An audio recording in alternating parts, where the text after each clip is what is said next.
Congressman, the floor is yours. Give us the news. Well, I want to start off by saying thank you to the people of Rhode Island for the trust and the faith that they placed in me over many decades now.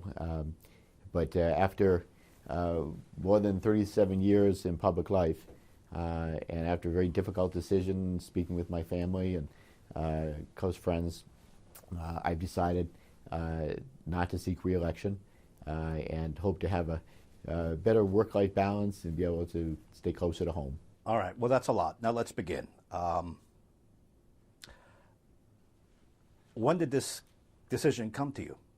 How long have you been thinking about this? I've been thinking about it now for several months, and I love the job of representing Rhode Island in the United States Congress.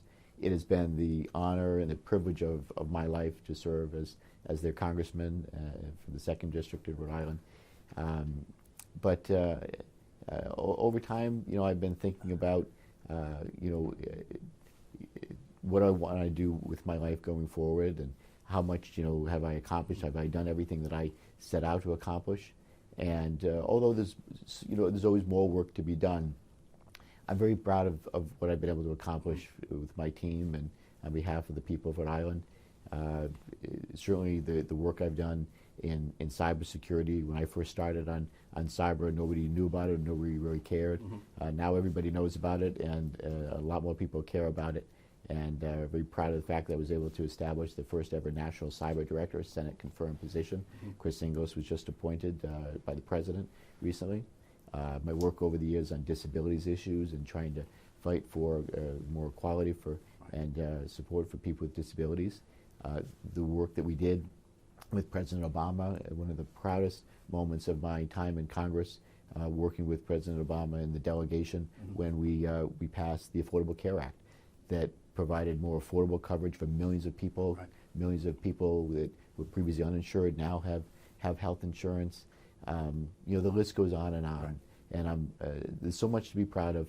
And I thank my team, the people that I've worked with over the years, my colleagues in the delegation. I cannot thank Jack Reed and Sheldon Whitehouse and David Cicilline enough for their friendship and support, and working with them so hard, especially over these last couple of years. I know it's been very difficult times for the people of Rhode Island getting through this pandemic, but working with the delegation, we've been able to bring back millions of dollars that have put money in people's pockets and help for small businesses to help them stay afloat. And I know, again, that work continues as well, because we're not out of the woods yet either, but we're making progress getting people vaccinated and hopefully keeping people healthy. All right, so you have this sense, listen, I've had a good run. How much, though, does your disability play into this? We know that you have an ordeal when you get up in the morning. It takes you a while to get ready, and traveling can be more difficult for you than others. How much does that play into it? Oh, life is always a challenge for me, and there's no doubt about it. But I never let my disability, those challenges, ever get in my way. I get up every morning and I say, okay, it's going to take me a little longer to get ready in the morning, but I do that, and I go to work, and then I go to work with passion and enthusiasm for the job and realizing the responsibility that I have on my shoulders of representing the people of Rhode Island. It's been the honor and the privilege of my life. Right. But has it become harder for you? I mean, it comes to a certain point we all say, this becomes a lot for someone, especially someone like you. I don't think anyone would begrudge you that. It's amazing what you go through to get up every day and get on planes and get off planes and everything. Yeah. Well, does that factor at all? Well, getting on a plane every week doesn't have the appeal that it used to have. And I would like to do something that allows me to stay closer to home and have a better work-life balance. Of course, doing the job there's always a great personal sacrifice that goes along with it, but that's what I signed up for, and it's been the honor and the privilege of my life to do that. Certainly, getting on the airplane, all the travel and all that, it's certainly an endurance test. But I've managed it all these many years, but it's time. Okay, so now let's go a little tougher. You're leaving at a time where the House will probably flip Republican anyway. Is that a factor in why you're getting out? It's way too early to say who's going to be in charge in November. I think that the Democrats, if the American people focus on what Democrats have done for the American people, and working with President Biden, certainly the American Rescue Plan that has put money in people's pockets. It's helped provide support for our small businesses so they could keep their workforce intact, keep their doors open, keep them afloat.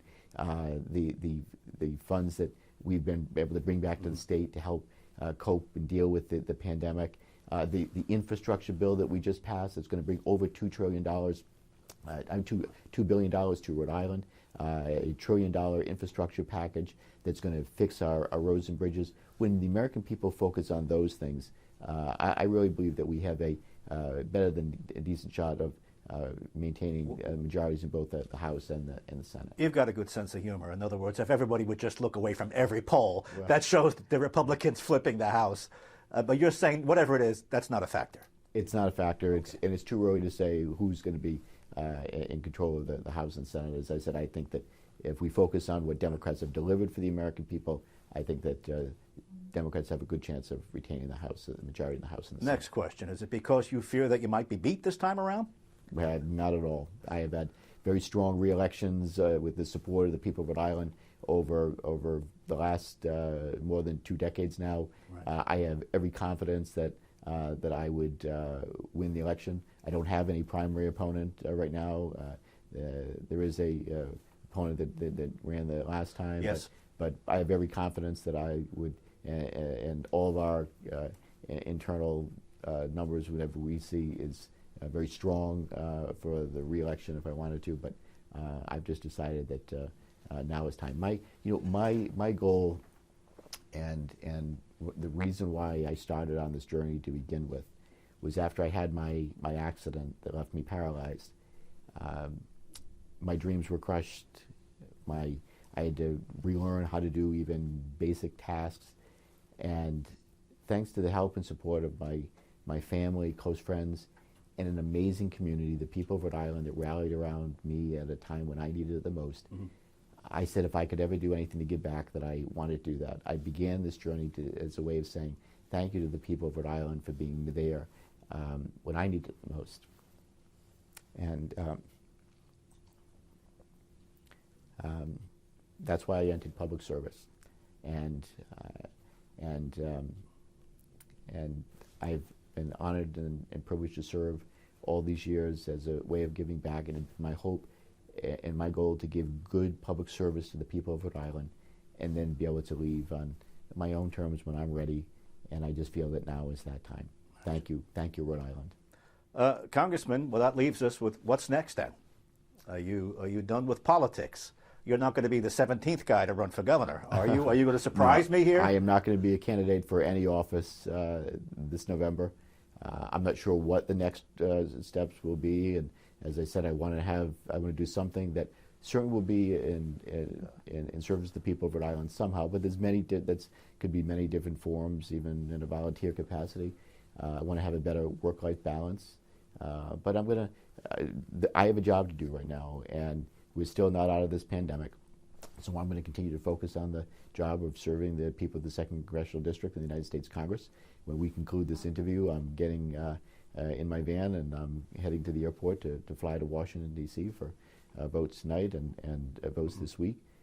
We have a lot of work to do, and I'll let the future take care of itself. I'm going to take time to reflect on what I'd like to do next. But well, you usually don't leave it that loose. You usually have a plan. You know your next step. What interests you?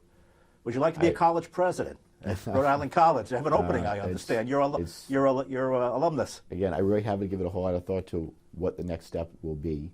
Again, I've got a year of work to do for the people of Rhode Island right now, and I'm going to take time to look at, think about what will interest me next, where I think I can make a difference, and where I can contribute my talents in some way, shape, or form. Right. Your high point, you said, was voting for Obamacare. That's right. The Affordable Care Act made a huge difference in delivering health care. It's not and it never has been a perfect law, but it changed us over from a fee-for-service system to now one that focuses more on quality of care. It covered millions of uninsured, and it helped to control costs more than the trajectory where they were. It's still too high. We've got a lot of work to do. I hope that we can get some form, shape, or form of the Build Back Better plan that President Biden had originally proposed, because that had a start at requiring competition for prescription drugs. People are still paying too much for prescription drugs, and that's something else that I want to continue to work on during my time that's left in Congress. And hopefully we'll see some progress on the Build Back Better plan and the other amazing things that Democrats want to do for the American people. Low point, you were there on January 6th. You've had to take votes on wars and other difficult issues during your tenure. Low point? Yeah. Well, certainly January 6th being in Washington on that day was a low point. And still so disappointed that many of my Republican colleagues that are looking the other way and refuse to acknowledge what happened that day, or what led up to January 6th. And so that was a low point. Of course, 9/11 was another low point, tragic day for our country that did lead to us going to war in Afghanistan. One of the other proud votes, of course, is when I voted against the Iraq War. I didn't see the intelligence, didn't see the case being made for going to war in Iraq, and I voted no. Of course, President Bush went anyway, but it was an important vote to take. And all the other things that I take a lot of pride in, and I look back on with great deal of satisfaction, is all the constituent services work that we've done in this office over the years. That people have come and had nowhere to turn, and they tried everything on their own, and they call their congressman, they call this office, and we were able to solve those problems, cut through government red tape, whether it's on Social Security or Medicare or immigration issues. We've been able to solve those problems for people here. At this point in any interview, now that you've broken the news, do you feel freer? Do you feel liberated? Well, do you feel you could speak to me more freer than perhaps? I've always spoken freely. No, well, you know what I mean with regard to, I'm out, I'm leaving now. And are you free to assess what's going on in Washington? Politics is a nasty game. We're as divided as you've ever been. Do you have a sense that you can speak? It is very true that we are more divided than ever as a Congress and the country. I'm more of a policy wonk.